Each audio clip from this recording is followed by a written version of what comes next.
With just under 5 minutes left in Saturday's NCAA championship game, UMass hockey coach Greg Carvel called his team together at the bench. The Minutemen were ahead 5-0. Everybody in PPG Paints Arena in Pittsburgh or watching on ESPN knew they were going to win. There was no reason to pretend it wasn't inevitable. In a few minutes they'd be celebrating, but Carvel wanted to make sure they savored the final minutes competing together. You don't get that opportunity very often in a championship situation. The game was obviously over. I wanted to say something to them before things got crazy, Carvel said. I wanted them to come in tight and look each other in the eyes and try to remember the moment because honestly, it will be the best moment of their life.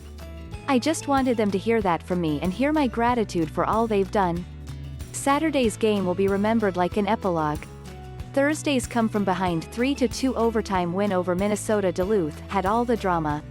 UMass was missing players in COVID-19 protocols while trying to beat the two-time defending champions who had dominated the Minutemen in the 2019 finals.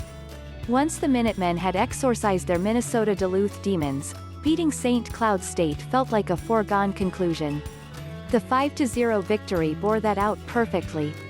Thursday night was the confrontation, Saturday was a coronation. The title marked the completion of not just a great year but of a painfully slow rise to prominence for the UMass program.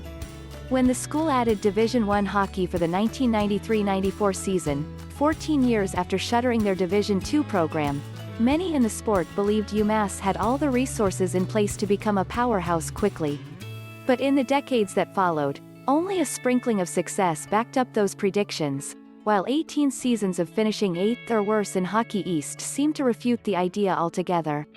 But under Carvel, they've uncovered the formula. UMass has become one of the best programs in the nation over the past 3 seasons. The Minutemen punctuated that rise with a thorough domination of St. Cloud State, which gave them that rare chance to savor a championship experience while it's still going on.